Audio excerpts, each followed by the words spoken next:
Trata a una persona por lo que es y seguirá siendo lo que es. Trátala por lo que puede llegar a ser y se convertirá en lo que puede llegar a ser. Y esto cambió mi vida.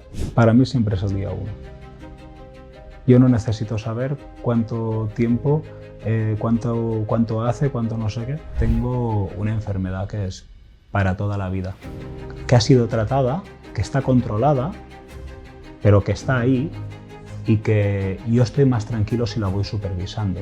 Yo lo pasé muy mal y no estaría dispuesto a comprobar si soy capaz de controlar el consumo. Yo conozco muchas personas que cuando tienen una recaída, o los padres mismos, se cansan. Y esto es lo peor que puede hacer un adicto y una familia. Quería que mi vida tuviera significado, es decir, yo hacer algo en el mundo que realmente aportara valor. La clínica aprende del caso de Luis, cada vez que Luis tiene una recaída, y Luis aprende de su situación. Y los dos aprendemos. Pero cuando yo entro a una clínica, pido el alta, me voy a otra clínica, el tratamiento empieza de cero. Como yo fui un paciente difícil, siempre he pensado que lo que hacía falta en España era un centro para pacientes difíciles. Todo este programa que yo he construido, toda esta institución, ha sido con la ayuda de los que a mí me trataron. Yo nunca hago las cosas solo. Lo más importante del tratamiento es la mentalidad que se obtiene, que te desarrollas. No es lo que consigues, sino en quién te conviertes mientras lo consigues, lo importante. Luis, nos quedamos el otro día hablando de cómo de un consumo esporádico pasaste a ser un drogadicto que se prostituía, robaba a su familia, se escapaba de las clínicas. Básicamente que se daba por perdido, vamos. La verdad es que tal como lo explicaste, me cuesta mucho imaginarte cómo llegaste a salir de ahí y aún me flipa más saber cómo eres hoy en día y cómo has llegado a tener la vida que hoy tienes siendo el propietario de uno de los mejores centros de adicciones de España. O sea, es que es bastante surrealista.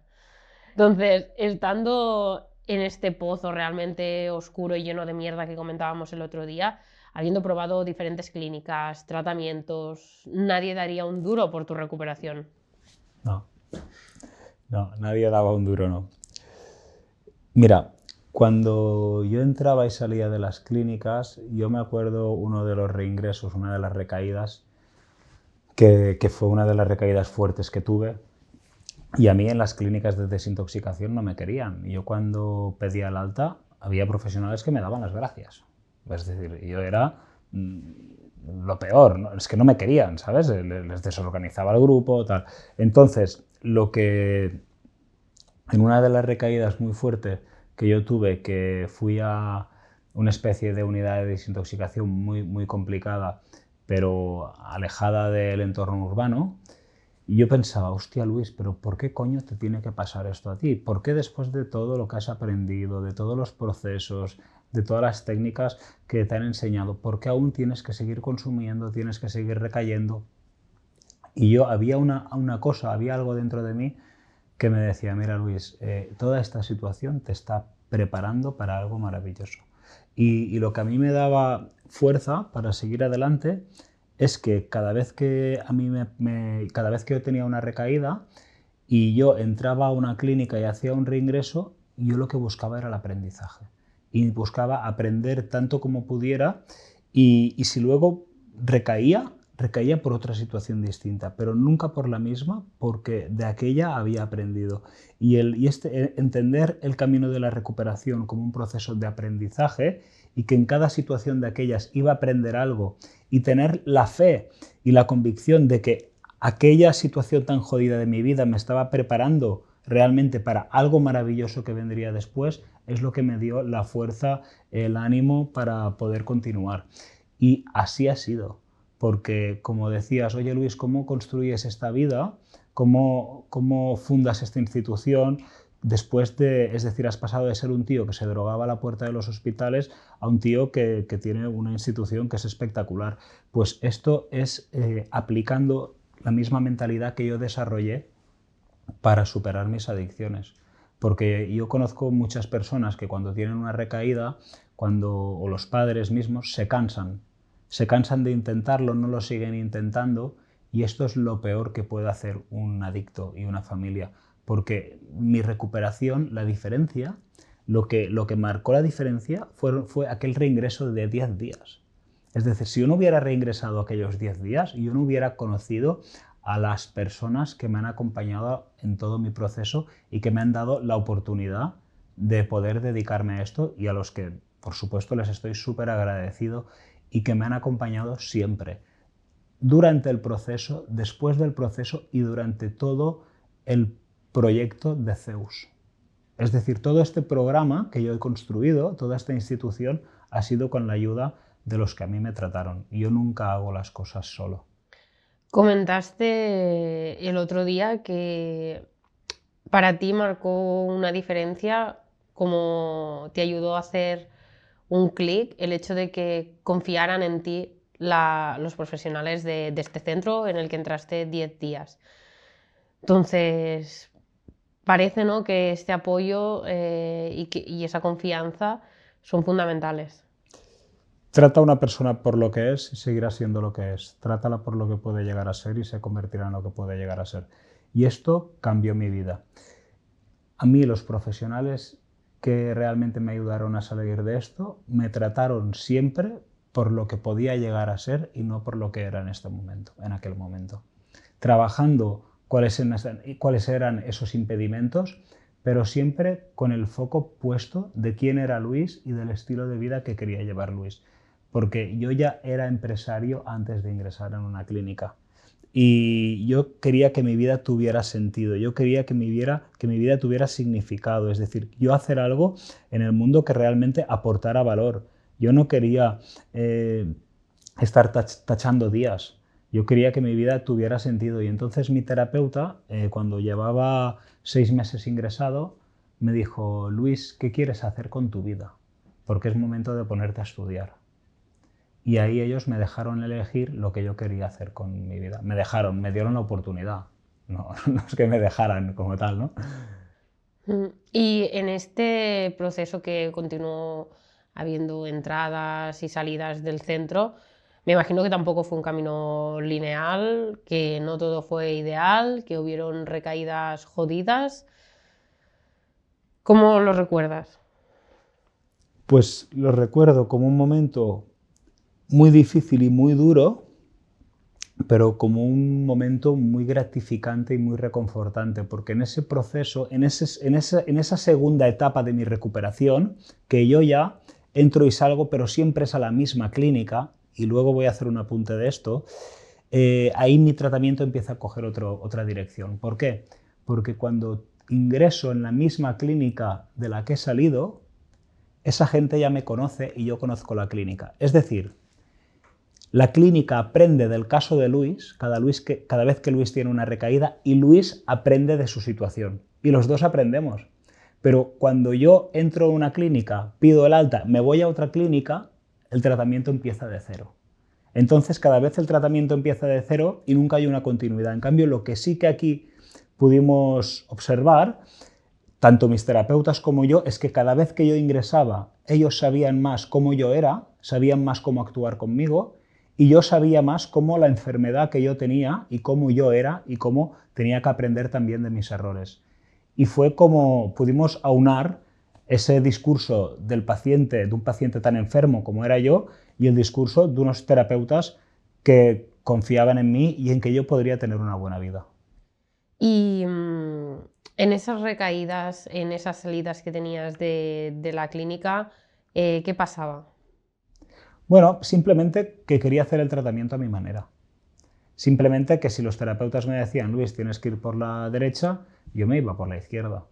Que si las indicaciones eran que no había que salir de fiesta en ese momento, que no había que enamorarse en ese momento, que en ese momento no había que empezar a trabajar, que en ese momento aún no tocaba gestionar dinero, que aún no tocaba ponerse a estudiar, y yo lo quería hacer igual, no me pueden poner una pistola en la cabeza para que no me enamore o para que no salga de fiesta. Entonces, contra todo pronóstico, yo hacía lo que creía que yo podría soportar, pero realmente no era así. Y cuando recaía, cuando consumía, yo me iba el mismo día consumido a la clínica. Yo, en todas las recaídas que tuve en esta segunda etapa de mi recuperación, estas recaídas nunca fueron de más de un día. Y no le quito importancia al hecho de recaer un día, porque una recaída es una recaída. Pero sí que yo tenía tanta confianza con la clínica y yo realmente me quería recuperar, en ese momento yo ya quería recuperarme, entonces lo que yo hacía era pedir ayuda rápidamente, porque lo que yo estaba haciendo era aprender de mis errores. Yo recaí por enamorarme. Conocí una modelo en la clínica donde me estaba tratando, me enamoré de ella, ella se enamoró de mí, salimos de la clínica, nos pusimos a vivir juntos, recaí. En otro momento me puse a estudiar, no pude soportar la presión de los estudios y recaí. En otro momento me fui de fiesta con unos amigos, no estaba preparado para ir de fiesta y yo acabé consumiendo. Es decir, siempre eran situaciones que yo pensaba y fíjate qué incoherencia, ¿no? Porque la enfermedad de la adicción se ubica en la parte prefrontal del cerebro, que es esta que nos ayuda a racionalizar y a decidir. Y cuando un adicto dice, no, yo pienso, es complicado que un adicto piense, porque la enfermedad se ubica justamente, trabaja en la parte del pensamiento. Entonces, lo que uno piensa y decide, lo decide mal. Y eso es lo que a mí me pasaba, que yo me creía mis propios pensamientos. Es decir, me hacía caso. Y esta es una de los consejos más importantes que a mí me han dado y que me ha llevado hasta hoy poder estar aquí sentado contigo, y es: a la cabeza ni puto caso. Porque la cabeza de un adicto vive desde, por y para el consumo. Y como te hagas caso a las emociones, como te cabres y hagas caso de ese cabreo, como te frustres y alimentes esa frustración, como estés deprimido y alimentes ese estado depresivo, entonces casi con total seguridad que vas a acabar consumiendo. Y esta frase, Luis, a la cabeza ni puto caso, a mí me ha salvado la vida. Y de estas recaídas, de estas entradas y salidas de esta clínica, ¿recuerdas qué es de las cosas que recuerdas más bestias? Pues verme consumiendo en la puerta de la clínica. Yo me iba, estaba en la ciudad, compraba cocaína, decía, vale, compro 5 gramos, me los meto por el camino, cuando llega a la puerta de la clínica me meto la última y me ingreso rápido. Y cuando iba a la puerta de la clínica a consumir la cocaína, cuando se me terminaba, en vez de ingresar, me volvía a ir a la ciudad a comprar cocaína. Y así me podía pasar días, consumiendo en la puerta de la clínica. Y lo pasaba fatal, porque yo me prometía, venga, me voy, tengo un viaje de 1 hora hasta llegar a la clínica, subía conduciendo, consumiendo, destrozado, todo sucio, lleno de heridas, la cara destrozada, y cuando llegaba allí no podía ingresar. Tenía que volver a comprar cocaína. Y me acuerdo una vez de todas, que fue una de las veces que llegué muy mal, que cuando llegué a la puerta de la clínica y me consumí la droga, ya no me quedaba dinero. Ya no podía volver a salir para consumir. Entonces ingresé y de la clínica robé dinero a la clínica, que tenían en la caja de la clínica, robé dinero y me fui a comprar cocaína, y luego ingresé a la clínica con cocaína y empecé a invitar a la gente de dentro de la clínica. Y empezó a recaer un montón de gente dentro de la clínica, porque yo empecé a invitar a la gente. Y eso fue muy duro, porque el director de la clínica, que hoy es un gran amigo mío, para mí es como un padre, me tuvo que sacar de la clínica. Me tuvo que decir que me tenía que ir. Y me mandó a un sitio durante unos días a reflexionar, a pensar. Estuve aislado en el monte pensando, meditando, y a los 15 días me volvió a coger, me dio la oportunidad otra vez de recuperarme y luego me dio trabajo, me quedé ahí trabajando y tal. Pero lo que me gustaría destacar aquí es que, a pesar de mis multitud de defectos y de haberle jodido lo injodible a aquel señor, él me volvió a aceptar en su clínica y me siguió ayudando. Y esto es muy difícil encontrarlo. Es decir, pudieron entender mi situación. pudieron entender que yo era una persona que me quería recuperar, que quería dejar de consumir, pero que ya no podía. Es decir, había perdido la capacidad. Y esta es de las experiencias más fuertes y más duras que he vivido. Es decir, ver cómo gente que te quieren ayudar, te tienen que decir que salgas por la puerta. Porque ¿sabes quién somos los adictos? Los adictos, muchos de los adictos, cuando no se quieren recuperar, los adictos son esos que alaban al que le vende la coca y culpan al terapeuta. El adicto es ese, que por favor le pida al que le vende la cocaína que lo que él diga, que le fíe, que le suplica, dame droga, por favor, lo que tú me digas. Es decir, yo me arrodillaba delante de los que me vendían la cocaína cuando no tenía dinero para que me dieran cocaína, y cuando llegaba a las clínicas maltrataba a los terapeutas. Y mi familia eran los malos, los terapeutas eran unos cabrones. Eran los malos, ¿sabes? La clínica eran los malos, pero mi camello, ese era para mí una persona intocable. ¿Y cómo fue tu último ingreso o cómo fue ya el proceso de pasar de aquí a realmente empezar a rehabilitarte y estar bien? La rendición, el rendirme, el que ya esta vez que me había rendido, que llegué tan mal a la clínica, que me senté al lado de un caballo porque pensé, este es el único que no me va a juzgar, es el único que no me va a culpar, porque yo tenía vergüenza, sentía vergüenza de mirar a mi terapeuta a la cara. Y allí me rendí. Me rendí y le dije a mi terapeuta, haz conmigo lo que te dé la gana. Me voy a quedar aquí el tiempo que me digáis. Si me mandáis a vivir a Brasil, me voy a vivir a Brasil. Me da igual lo que me digáis.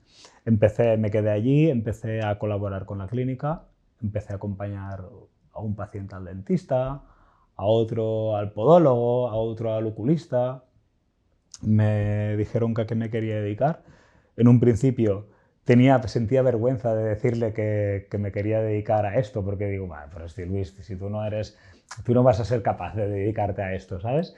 Y en un principio empecé a estudiar Derecho, estando ingresado, pero al mes y medio ya vi que a mí el Derecho no era lo que yo realmente quería, y le planteé la posibilidad de hacer algún curso de coaching, como de acompañamiento, ¿no? Y lo que no sabía es que iba a ser terapeuta, que iba a estudiar neurociencias y que íbamos a acabar aquí donde estamos hoy. Esto sí que no lo sabía, pero todo empezó así, acompañando a un paciente al dentista. Y esa persona me dijo en una salida, una de las personas que yo acompañé, me dijo, oye Luis, dices que se sintió segura de hacer una salida de la clínica, un paciente que había allí ingresado, porque iba con alguien que había pasado por esa situación. Y eso a mí me daba como sentido, ¿no? Mi vida tenía sentido con eso. Entonces, para ti, con tu experiencia, con lo que has vivido, ¿cuál crees que es la llave para poderse recuperar? Hacer caso. Rendirse. Voy a decir una frase que me decía mi terapeuta, mi psiquiatra, mi equipo, que era que hay tres tipos de personas. Hay un tipo de persona que no sabe que tiene un problema, que esta persona lo tiene bastante complicado. Hay otro tipo de persona que sabe que tiene un problema y que lo quiere cambiar, pero lo quiere cambiar como él quiere. De estos lo consiguen muy pocos o casi ninguno. Y luego hay otro tipo de paciente, un tercero, que llega y dice qué hay que hacer y lo hace.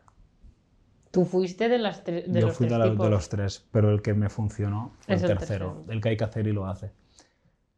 También hay muchos prejuicios sobre el drogadicto, que si no tiene voluntad, que si no se quiere recuperar, que si no se esfuerza. Voluntad, no es una cuestión de voluntad, porque es una enfermedad que justamente afecta a esa área del cerebro que decide, que racionaliza y que actúa. Entonces es muy difícil es decir, justamente hablamos de adicción cuando hay una incoherencia entre lo que uno dice que va a hacer y lo que uno hace. Cuando yo digo no voy a volver a consumir drogas, me comprometo y no las vuelvo a consumir, significa que yo no tengo ningún tipo de problema, pero en el momento en el que yo decido dejar de consumir drogas y las vuelvo a tomar, hay una incoherencia, se ha perdido la capacidad de decidir.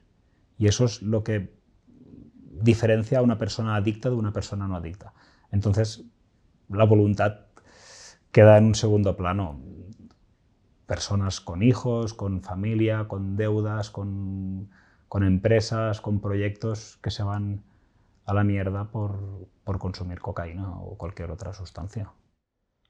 Porque ¿se puede dejar de ser drogadicto? Esta pregunta es buena. Se puede dejar de ser drogadicto porque se trata la adicción. Y no es solo dejar de consumir una sustancia, pero yo recomiendo que no se vuelva a consumir nunca más. Y para mí la mejor manera de mantenerme abstinente es saber que aunque ya no sea un drogadicto, tengo una personalidad adictiva para toda la vida y que la personalidad no cambia. Lo que haces con la personalidad es entrenarla. Yo he entrenado mi personalidad para poder retrasar la gratificación que me da una sustancia, para poder retrasar ese placer inmediato que a veces tenía cuando consumía. Entonces, para mí la mejor manera de mantenerme abstinente es saber que no puedo probar ni una gota, que tampoco quiero probar ni una gota, pero además que tengo una enfermedad que es para toda la vida, que ha sido tratada, que está controlada, pero que está ahí y que yo estoy más tranquilo si la voy supervisando, porque de esta manera sé dónde no quiero volver. Yo lo pasé muy mal y no estaría dispuesto a comprobar si soy capaz de controlar el consumo, porque yo ya sé que no. Bueno, al final tiene mucho sentido común, es decir, lo que pasa es que con el tema de las enfermedades mentales aún no lo acabamos de entender así, pero si una persona tiene colesterol, lo conseguirá seguramente en algún momento controlarlo o tenerlo bajo, pero lo tiene que ir, ¿no? Haciendo un seguimiento para ver si vuelve a subirle el colesterol, pues es un poco lo que decías. Lo que pasa es que muchas veces si no lo comparamos con una enfermedad física evidente, cuesta mucho entender. Yo le pregunto a los pacientes que si tuvieran un cáncer, si dejarían el tratamiento a medias e intentarían curarse con voluntad. Y normalmente me responden que no. Es sí, una comparación que se entiende muy rápido. Cuando saliste del último centro, ¿recuerdas cómo te sentiste al salir por la puerta? Es decir, ¿tú ya sabías que posiblemente ya no ibas a volver a entrar? No, no lo sabía. No. No lo sabía y a día de hoy no quiero saberlo. Porque yo vivo en un estado, yo vivo muy tranquilo, tengo una vida completamente normal, me voy de fiesta, me voy a cenar, tengo amigos, hago deporte, hago yoga, hago meditación, tengo una vida completamente normal, pero yo vivo en un estado de prevención. Y en un estado de prevención que me da un trabajo. Mi vida ya está dentro de un estado de prevención, porque yo si voy a un sitio y hay gente que yo sé que se droga y eso, ya no es porque me moleste, es que no me apetece estar. Es que yo no pinto nada ahí, porque mi vida es otra. Si yo tuviera la misma vida de antes, aunque no estuviera tomando drogas, en 4 días las estaría tomando. Entonces, los lugares en los que yo frecuento, si un día me voy de fiesta, al lugar que yo voy de fiesta, hay gente como yo, no hay gente drogadicta. Si yo me voy a una cena con amigos, mis amigos son amigos sanos, que no toman drogas, que no toman sustancias, son personas saludables, son personas que nos vamos a cenar, pero al día siguiente a las 7 de la mañana nos vamos en bicicleta. O sea, es crearte como un contexto que no tenga nada que ver con las drogas. No, pero sin embargo, cuando llega gente a la clínica, a veces los veo drogados y alguno trae sustancias encima. Y tampoco, ¿sabes? No me genera... A mí, cuando yo veo ahora mismo una persona drogadicta, a mí me da lástima. porque sabes por lo que está pasando y sabes lo duro que es. Me da lástima porque yo sí que puedo ver toda la luz que puede tener en el tratamiento y después del tratamiento, pero también toda la oscuridad que esto tiene. Y hay personas que piensan, y esto a mí me pasaba, que por pedir ayuda y cruzar la puerta de una clínica el trabajo está hecho. Y eso no es así. El centro te pone las herramientas, pero el trabajo lo hace el paciente y la familia. Porque es un trabajo, es una enfermedad familiar. Porque el adicto, él sufre, pero la familia también, ¿eh?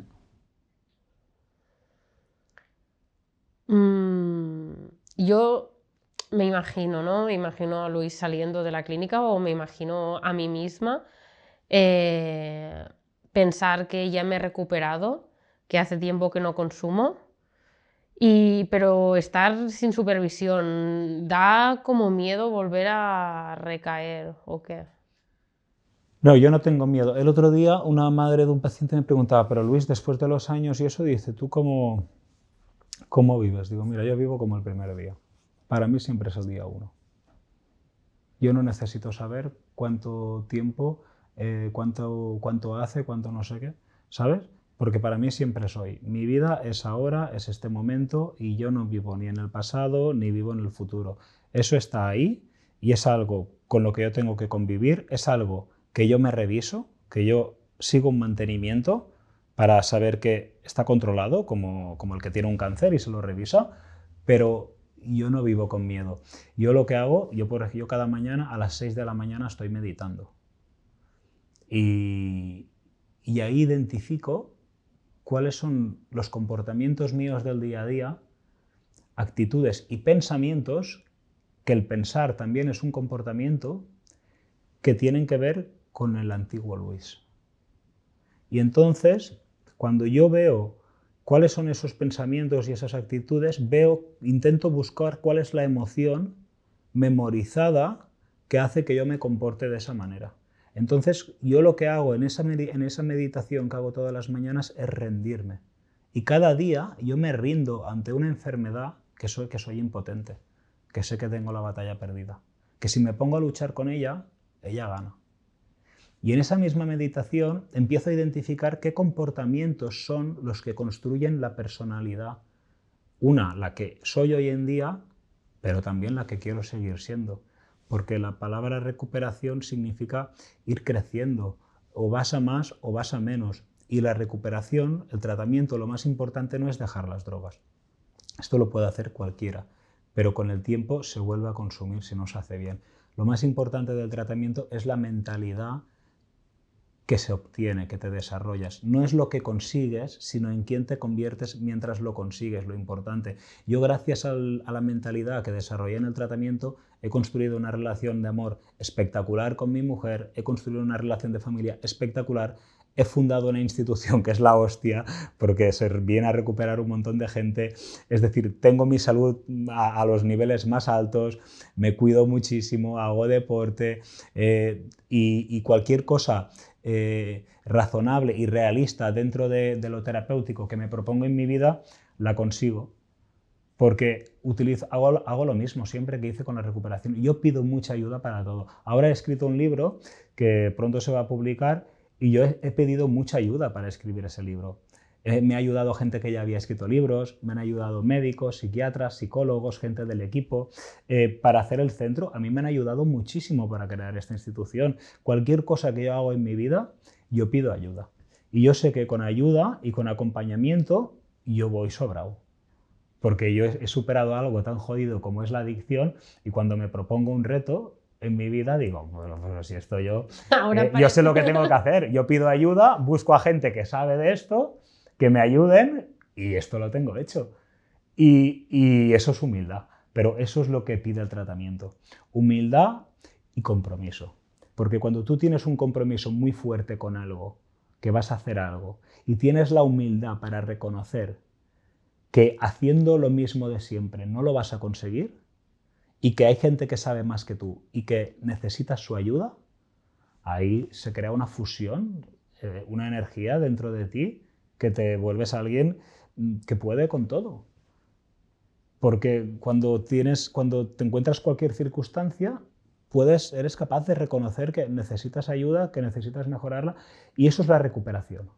El seguir avanzando, el que tu vida vaya mejorando en todas las áreas de tu vida.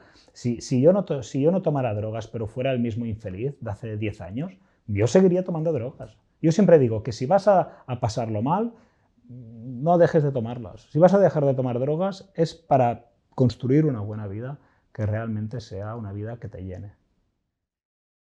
Y con todo esto que estás explicando, es decir, ¿cómo se empieza a poner el primer ladrillo del proyecto que tienes ahora? Es decir, sales de la clínica y ¿qué pasa? Pues lo que pasa es que yo le digo al director del centro donde me trato que quiero trabajar allí. Yo me formo como terapeuta, primero de todo, empiezo a estudiar neurociencias, empiezo a estudiar psicología y me quedo trabajando en la clínica como monitor de noche. Yo le pido trabajo como acompañante, pero le digo al director de la clínica que quiero fundar una institución y le digo que me ayude y que me dé trabajo y que a cambio ese dinero que me va a pagar se lo voy a pagar en sesiones de mentoría para que me enseñe a fundar una clínica y me ayude. Entonces yo lo que hago en vez de ir solo es desde el principio contratar a una persona que ya ha hecho lo que yo quiero hacer. Entonces siempre, desde que empecé, he tenido una supervisión. Me han avisado de lo que podía salir mal y si algo no ha salido bien, me han ayudado a rectificarlo para poder mejorarlo. Entonces el proyecto es este. El proyecto es el sinónimo de mucha ayuda siempre. Y cuando tú planteas esto a tu familia, bueno, ya planteárselo a tu terapeuta, que encima te vas a montar una clínica y que le vas a hacer la competencia, encima se lo comentas a tu familia y que cuál fue el feedback. No, bueno, mi familia feedback, pues es que, a ver, nosotros no teníamos poder adquisitivo para crear una institución como esta. Entonces he tenido que trabajar muchísimo. He trabajado muchísimo. No sé, cualquier barbaridad que te puedas imaginar, he trabajado muchísimo. He puesto todo mi tiempo, todo mi esfuerzo, todos los recursos que han habido a mi alcance, los he utilizado para fundar Zeus. ¿Y cómo empiezas a poner en pie a nivel no solo de mentalidad y de ideas, sino a nivel físico el primer centro? ¿Y cómo era y cómo ha sido el proceso hasta ahora que tienes 2 centros? Bueno, Zeus nació como una institución que daba una respuesta a otras instituciones. Es decir, como yo fui un paciente difícil, siempre he pensado que lo que hacía falta en España era un centro para pacientes difíciles, que son esos pacientes que normalmente no quieren en los centros, que los echan, que no aguantan los tratamientos, que les cuesta más, como era mi caso. Entonces, yo nazco con la idea sale de aquí y entonces yo empiezo a tener relación con otras instituciones que cuando tienen pacientes que no encajan en aquella institución, me llaman y me dicen, Luis, tengo un caso que no me encaja en el centro, mira a ver qué puedes hacer tú. Y a mí, que me va la nedralina, que me va el experimentar, el aprender, el progreso, y que además es lo que me apasiona y no tenía nada que perder. Y que el resultado además es Bueno, súper gratificante. claro, porque piensa que yo me pasaba, no sé, yo me he pasado muchísimas horas conviviendo con los pacientes, muchísimas horas. Ahora, bueno, que la cosa va cambiando y ahora pues hay un equipo de 40 personas, pero cuando empecé éramos yo, un psicólogo, un psiquiatra y el que estaba 24 horas era yo. Y luego pues se sumó, claro, para el proyecto Zeus luego se sumó mi mujer, que que también era terapeuta y se dedicaba a otra rama y normalmente lo que hacía era mandarnos pacientes que necesitaban ayuda, y luego con ella también fue mucho más fácil, porque el hecho de tener un apoyo para mí ha sido muy importante, que la persona que tienes al lado acepte que tú tengas esta vida, que tú tengas que madrugar mucho y acostarte muy tarde a veces, cuando eres el que se lo hace todo. Y esto pues te tiene que gustar. Yo creo que cualquier persona que le encante, que le apasione lo que haga, lo puede hacer. Y me parece de sentido común, ¿no? Que utilizaste tu experiencia como experimento metodológico de qué funcionaba mejor en casos así, qué peor, y que al final será lo que habrás aplicado en las clínicas. Cogí lo que más me gustó de cada clínica, intenté poner lo que creí que faltaba para ese perfil de paciente que necesitaba un tratamiento más adaptado a su condición, y empecé. Y por el camino pues he ido mejorando hasta el punto que pues, somos una clínica muy reconocida en la Comunidad de Madrid. Hemos recibido un premio al mejor centro de tratamiento de adicciones que hay en España, y es porque hemos podido recuperar a muchos pacientes de toda España, pero bueno, Madrid, como es una comunidad muy grande, también hemos tenido mucha gente de allí recuperada, bien recuperada, y se ha hecho eco de que realmente el tratamiento que tenemos aquí pues está funcionando, porque los casos que se han recuperado hablan. Bueno, suena muy idílico todo, como de película de Hollywood, ¿no? Es que es para hacer una película de persona de clase obrera o clase baja que tiene un ambiente que tal, se termina drogándose, es drogadicto, múltiples recaídas, todo el mundo pierde la esperanza y al final consigue un sueño que es tener una vida perfecta para él con este proyecto que hacía años que pensaba. Pero a nivel más mental y vinculado con la adicción, no ha habido recaídas, no ha habido tentativas, no ha habido momentos oscuros durante estos años que ya estabas, entre comillas, curado. No, porque en este momento en el que yo ya he empezado Zeus y que todo funciona, yo estoy muy rendido. Yo ya empiezo a aceptar mucho la ayuda que me dan todo mi entorno. Mira, yo hago un ejercicio con los terapeutas, y esto sí que es la hostia, porque cuando les dije voy a hacer este ejercicio fue, pero bueno, ¿aquí quién manda? ¿Los terapeutas o Luis? Porque yo les dije, mira chicos, ahora cuando he abierto la última clínica que he fundado, les dije, yo soy una persona que siempre se pone en duda para asegurarse que hace bien las cosas, ¿vale? Y siempre se pueden mejorar, pero intento trabajar mucho con equipo. Voy a explicarte lo que es ponerme en duda. No tanto como ponerme en duda de si lo hago o no lo hago, sino yo siempre lo que hago es traer la idea y les digo, mira chicos, vamos a hacer esto. Esto es lo que vamos a hacer el próximo año, pero entre todos vamos a decidir cómo se hace. Y hay un ejercicio que se llama los avisadores. Y entonces yo lo que hago, trabajo con ellos la personalidad, tanto con ellos su personalidad y mi personalidad. Y en esas sesiones vemos qué tipo de persona yo tengo que ser para convertirme en eso, para poder traer este proyecto que tengo en una idea a la tierra. Entonces, vale, Luis tiene que ser una persona tranquila, empática, que no se pone nervioso, tolerante. Pues entonces yo dibujo esa personalidad en la que yo tengo que entrenarme cada día para poder ser esa persona, pero el equipo, hay un ejercicio que se llama avisadores, y cuando tú te estás yendo el equipo te hace así, en el dedo. Y eso va muy bien para que tomes conciencia de lo que te pasa. Y esto yo lo aprendí en las terapias de grupo. Porque en las terapias de grupo, cuando yo iba mal, en el tratamiento, los compañeros de tratamiento me decían, Luis, vas mal, así vas a recaer, así no vas bien. Y yo sé que 8 ojos ven más que 2. Entonces, yo desde que salí de mi recuperación, desde el último ingreso que hice, donde ya finalizó y me quedé trabajando y fundé Zeus, yo siempre he seguido con la misma metodología. Y toda la gente que me rodea, mi familia, mis amigos, mi mujer, mis terapeutas, saben que si en cualquier momento a mí me dicen, Luis, te vemos disparado, párate un tiempo, yo no rechisto. Yo hago lo que me digan. Soy obediente, he aprendido a hacerlo en el tratamiento y he comprobado que haciéndolo así, la vida me va de puta madre.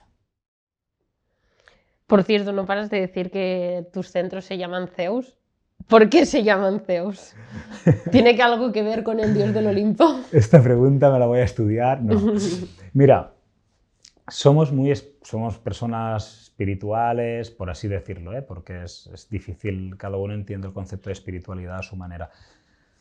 Pero nos gusta la mitología griega y el nombre de Zeus es un nombre con una energía muy fuerte. Mi mujer es quien escogió el nombre de la clínica, ella es la mística y la que hace estas cosas. Y la verdad que yo creo que para un proyecto que necesita tanta fuerza como es ayudar a personas drogadictas y alcohólicos, se necesitaba un nombre que realmente reflejara la importancia de lo que hay dentro de la clínica. Y yo creo que el nombre de Zeus, mezclando ese concepto de espiritualidad muy recomendado para algunos adictos y combinado con la gravedad del problema y la fuerza que se necesita, llegamos a pensar que era el nombre que encajaba al proyecto, y la verdad que le ha gustado a la clínica el nombre. Le da base, le da poder, ¿no? Se percibe potente. Y ahora, hoy en día, porque nos acabas de comentarme que al principio estabas aquí 24 horas, que hacías de monitor a la vez que de gestor, que de director, que de coordinador. Ahora mismo, ¿qué papel tienes tú? Un papel institucional dentro de lo que es mejorar los tratamientos. Es decir, observar cuáles son los resultados que tienen los tratamientos, ir haciendo pequeños avances que se hacen día a día, pero que al final hacen que cada vez el tratamiento mejore. Y lo que hago es observar esos tratamientos y el funcionamiento de esos profesionales, formar a esos profesionales, y luego también hago charlas con los pacientes. Yo me siento con ellos y lo que les explico normalmente es cómo funciona su cerebro, porque es muy importante para mí. Yo no sabía lo que me pasaba a la cabeza. Yo pensaba que era un vicioso, que era una mala persona, que era un egoísta, que era un hijo puta, que era un cabrón, yo pensaba que era lo peor. Lo que nunca hubiera pensado es que fuera un enfermo. Nunca hubiera pensado que yo fuera un enfermo. Entonces, en el momento en el que yo, estudiando neurociencias, entendí cómo funciona mi cerebro, cómo se activa el mecanismo de supervivencia, cómo actúa el circuito de recompensa, por qué los adictos tenemos un tercio menos de los receptores dopamínicos que cualquier otra persona, por qué tenemos la carencia de un aminoácido, el ácido gamma-aminobutírico, que hace que seamos personas, seres insatisfechos, que nunca nos sentamos saciados. Es decir, cuando yo le enseño todo esto a los pacientes en neuroimagen, ellos se quedan flipados. Y dicen, hostia, Luis, tío, entiendo lo que me pasa, soy un enfermo, tío, ya no me siento culpable. Y se le va la culpa, porque las personas, muchas necesitan ver para creer. Y yo siempre digo que para salir de la adicción se necesita creer para ver. Pero los adictos, cuando estamos drogándonos, perdemos la fe. Y la fe me refiero que perdemos la esperanza de que podemos ser personas normales. Y lo que intento con estos talleres que les hago es transmitirles ese concepto de fe, porque les muestro desde las neurociencias y con una base científica, y también con la experiencia personal mía, que hay una relación entre este tío que habla y esto que os estoy enseñando la foto. Y ellos se sienten identificados con lo que yo explico y encima pueden ver con sus propios ojos, con esas fotos, cómo funciona su cabeza, cómo están sus receptores dopamínicos cuando ellos ingresan y cómo se van recuperando a medida que el tratamiento va avanzando. Y ellos se dan cuenta del punto en el que están, pero también la satisfacción que sienten en el día a día. Es decir, eso que ahora no me genera satisfacción, como puede ser un cine, hacer deporte o ver una película, esto con el tiempo empieza a generarme satisfacción y mi vida empieza a tener sentido. Empiezo a crear nuevos registros que le dan sentido a mi vida.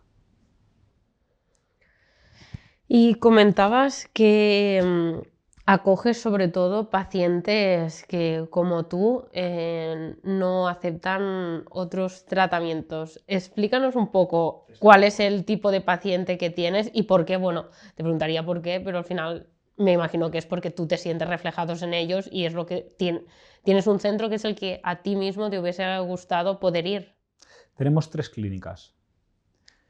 Tenemos una clínica para el Luis que ingresó la primera vez. Es decir, la primera vez que decidí poner un centro en marcha, hostia, ¿cómo es aquel Luis que ingresó con 22 años? Aquel Luis, ¿cómo era? ¿Qué necesitaba en aquel momento? Entonces hizo un centro de aquel estilo, que es el centro donde nos han dado el premio al mejor centro de tratamiento. Luego, con el tiempo, pensé, claro, el Luis de antes ya no es el Luis de ahora. Pensé, ¿y si yo ahora quisiera un centro para mí, tal como soy? Una persona ordenada, con trabajo, con responsabilidad. ¿Por qué pensé esto? Porque realmente nos venía un tipo de paciente que necesitaba un tratamiento aún más adaptado. Es decir, teníamos que dar una respuesta a una demanda de alguien que necesitaba un ingreso de mínima contención. Es decir, un ingreso para estar protegido, pero sin esas pautas tan estrictas y tan teledirigidas como son una clínica para una persona joven. Entonces, creé el centro Zeus Corona, que es para este tipo de personas que necesitan un tratamiento más flexible de ingreso igualmente, pero más adaptado aún a su condición médica, laboral o familiar. A veces hay personas que necesitan hacer alguna gestión mientras están ingresados. Y luego he creado otro proyecto que se llama Clínica Hermes, que es una clínica donde se trata solo un paciente a la vez. Ahí cada paciente tiene su parcela privada, tiene su casa y el terapeuta, el psicólogo, el psiquiatra, la sesión de quinoterapia, la clase de yoga, todo se le va a hacer allí, pero ningún paciente tiene contacto con ningún otro paciente. El tratamiento es absolutamente individualizado. No se entera nadie de que hay alguien allí en tratamiento. Hermes como otro dios de la mitología clásica, ¿eh? Así que los centros que irás montando Hasta seguro llegar al Olimpo. Em, ¿Hay alguna situación que te haya hecho plantearte si lo estás haciendo bien? No. Aprendo cada día, me sigo formando, sigo aprendiendo, sigo estudiando.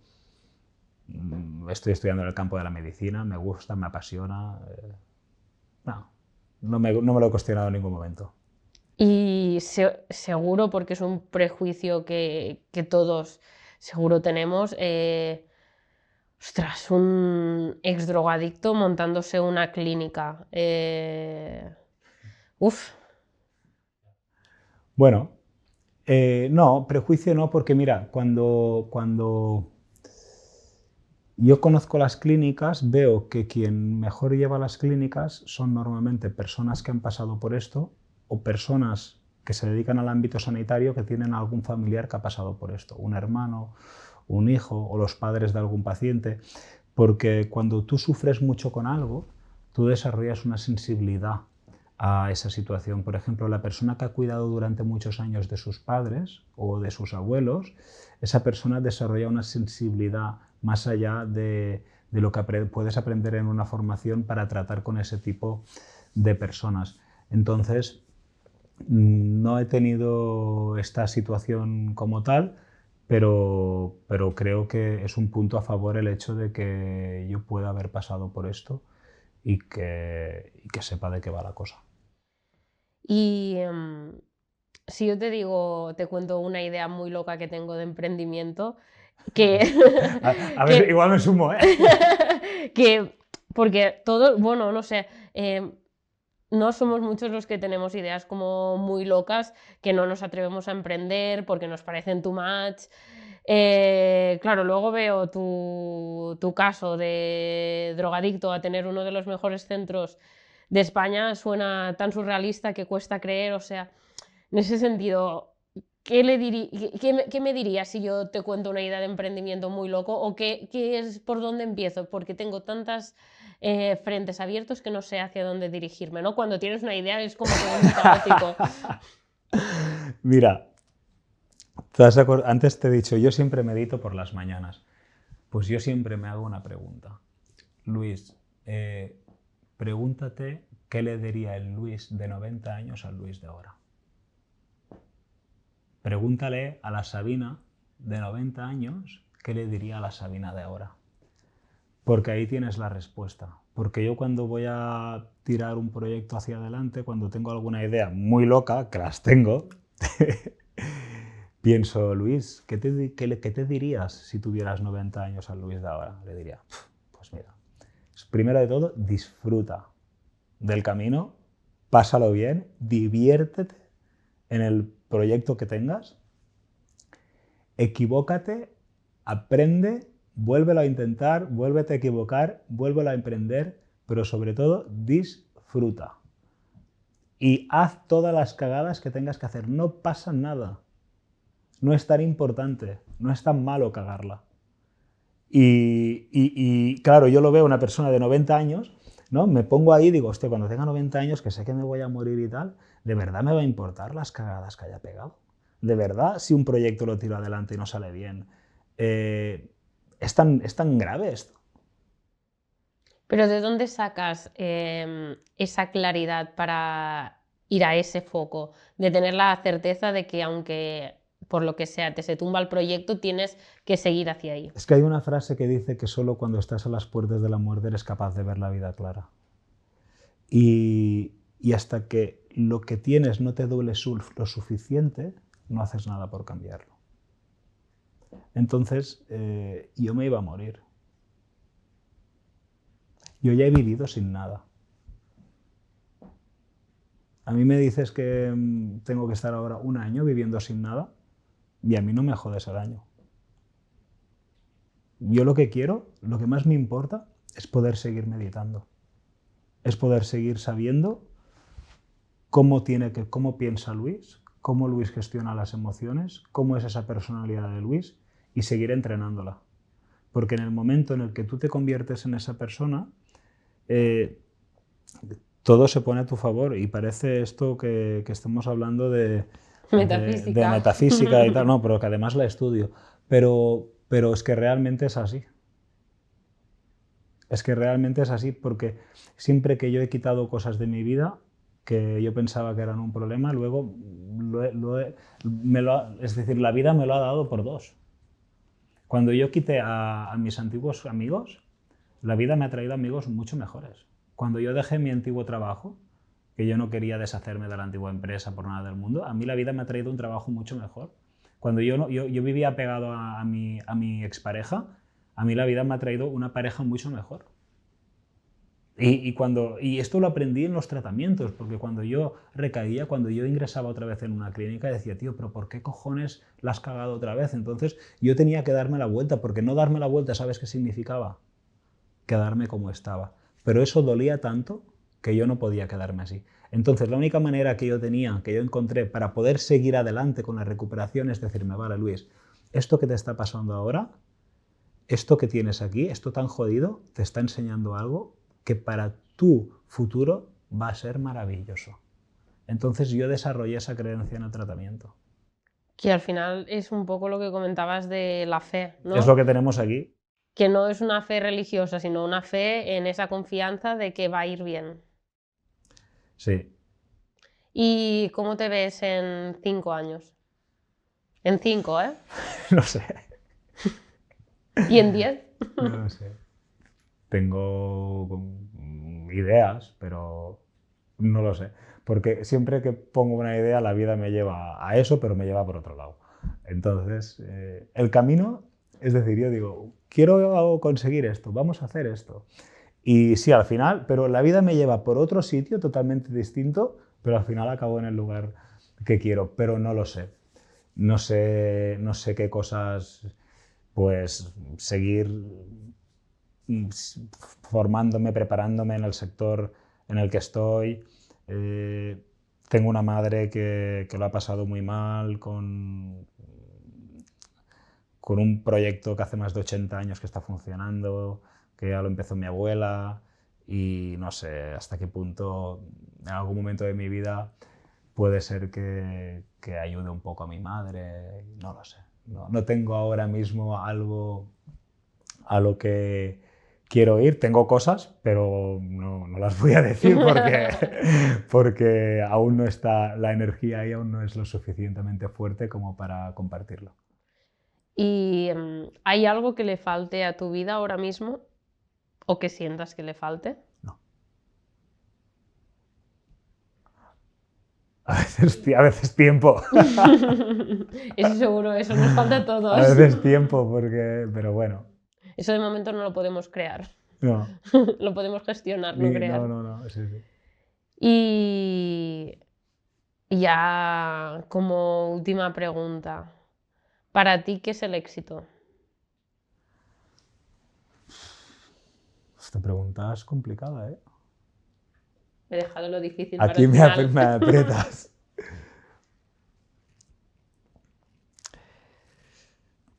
El éxito para mí es ese momento en el que se encuentran la preparación que una persona tiene con la oportunidad. Y para mí eso es el momento de éxito, es el momento de suerte. Porque cuando tú estás preparado para algo y eso aparece, esa suerte, eso es el éxito. Cuando tú has logrado una meta en tu vida. Entonces, yo lo que recomiendo siempre es que las personas se preparen mucho, que trabajen mucho, a pesar de que lo que uno quiere no llega. Porque cuando va a llegar es cuando tú vas a ser esa persona capaz de eso. Hasta que tú no eres una persona capaz de ser esa persona, hasta que tú no te has convertido en esa persona que quiere lograr eso, eso no va a llegar a tu vida. Y no se puede empezar la casa por el tejado. Y para lograr cualquier cosa hay que adentrarse en las profundidades, hay que ver cuál es la situación más jodida que uno tiene de su vida. Y esa situación más jodida que tiene, ahí tienen su propósito de vida y ahí tienen donde ellos tienen más sensibilidad a lo que se tienen que dedicar en su vida. Bueno, lo has resuelto bien, lo has resuelto bien. Has sacado bien las castañas del fuego. Luis, hemos hecho un repaso en 2 capítulos a tu vida, podríamos estar... ostras, si me empiezas a contar anécdotas, nos pasamos aquí media vida. Seguiremos hablando de todo esto y además, ¿no? Quieres traer también a profesionales de tu centro que te acompañen y tratar temas vinculados a adicción y salud mental. Pacientes recuperados, profesionales, vamos a traer gente interesante de este ámbito que puede aportar muchísimo, personas que a mí me han ayudado muchísimo y que también supongo que la gente querrá conocer. Pues Luis, lo dejamos aquí, ahora seguiremos hablando fuera de cámara, pero en próximos capítulos más y mejor. Pues muchas gracias. Vamos, mira, si queréis, si tenéis algún comentario, alguna duda, podéis escribirlo y os responderemos cuanto antes. Muchas gracias por acompañarnos.